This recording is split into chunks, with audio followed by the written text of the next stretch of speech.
Hello everyone and welcome to lesson 10.4A. I've entitled this video, Broad Stripes and Bright Stars. This video is going to cover pages 285 to 287. Defeats and Victories. When the war began, the Warhawks were confident the United States would achieve a quick victory over the British. In reality, though, the Americans were unprepared for war. The fighting force was small and ill-prepared. The regular army had fewer than 12,000 soldiers, 5,000 of whom were new recruits. Added to that were the state militias, with between 50,000 and 100,000 poorly trained soldiers. Commanders who had served in the American Revolution were now too old to fight. In addition, not everyone supported the conflict. Some states opposed Mr. Madison's war.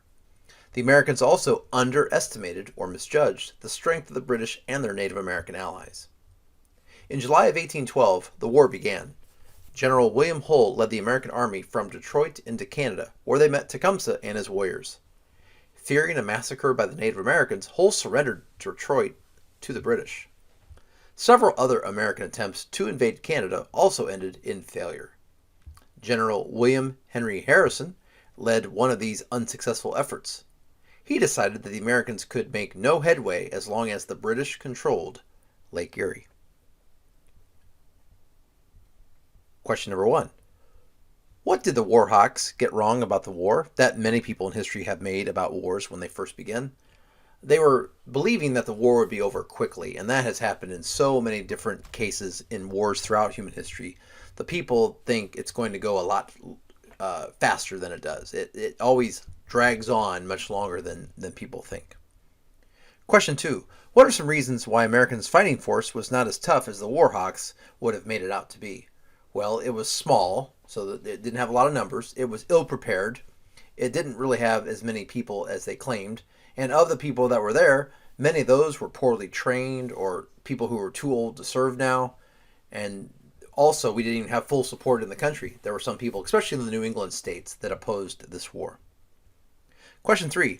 What did some of the states that were against the war call it? They called it Mr. Madison's War, especially those Federalist pockets in the northeast of the country, those New England states. They called it Mr. Madison's War. Question 4. What did Americans underestimate about the war? Well, they underestimated, that is, you misjudge, they underestimated the strength of the British and the strength of the Native American tribes that joined with the British. Question number 5. During the early part of the war, how did America's efforts to take over Canada go? Not so well. We tried many times to invade Canada, and each time it ended in failure. U.S. Naval Strength. The U.S. Navy had 3 of the fastest frigates, or warships, afloat. When the Constitution, the name of the ship, destroyed 2 British vessels early in the war, Americans rejoiced. Privateers, armed private ships, also captured many British vessels, boosting American morale. Oliver Hazard Perry, commander of the Lake Erie Naval Forces, had his orders. He was to assemble a fleet and seize the lake from the British. The showdown came on September 10, 1813, when the British ships sailed out to face the Americans. In the bloody battle that followed, Perry and his ships destroyed the British naval force. After the battle, Perry sent General Harrison the message, quote, "We have met the enemy, and they are ours." Question number 6. What was a frigate?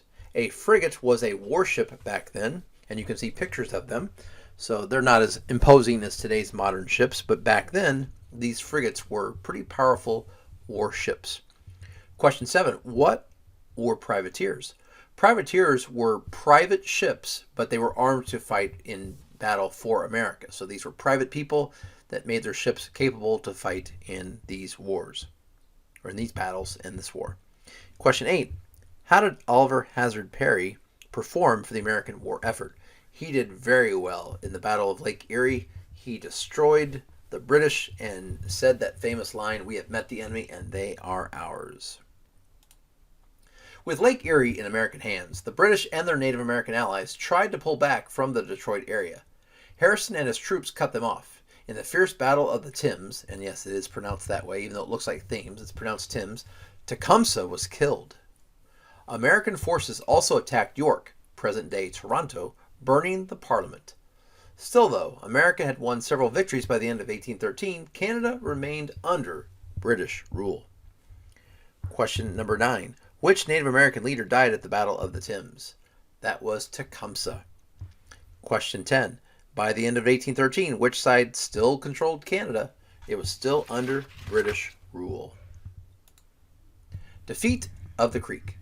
Before his death in the Battle of the Thames, Tecumseh had talked with the Creek in the Mississippi Territory about forming a confederation to fight the United States. With his death, hopes for such a confederation ended. The British Native American alliance also came to an end. In March 1814, Andrew Jackson, pictured here, led U.S. forces in an attack on the Creek in the Battle of Horseshoe Bend. More than 550 Creek people died in that battle, and the Creek were forced to give up most of their lands. Question 11. What impact did Tecumseh's death have on the Native Americans? Well, any hopes of a confederation died with him, and also their alliance with the British came to an end. Question 12. What future president and guy that's on the $20 bill led American forces to defeat the Creek Indians at the Battle of Horseshoe Bend? Andrew Jackson. Question 13. What happened to the Creek after losing the Battle of Horseshoe Bend? Not only did they lose the battle, but they were forced to give up most of their lands. And you've seen that pattern throughout the history we've been learning so far. Americans fight battles with Native Americans. We take their lands and force them onto other lands, make a treaty, break the treaty, attack them, and rinse and repeat. The British offensive. Before fighting broke out with the United States, the British had already been at war with the French. Fighting two wars was difficult. Britain had to send soldiers and ships to both France and the United States. In the spring of 1814, British fortunes began to improve. After winning the war against Napoleon, Britain was free to send more forces against the United States. In August 1814, the British sailed into Chesapeake Bay and launched an attack on our nation's capital, Washington, D.C. British troops quickly overpowered the American militia on the outskirts of the city.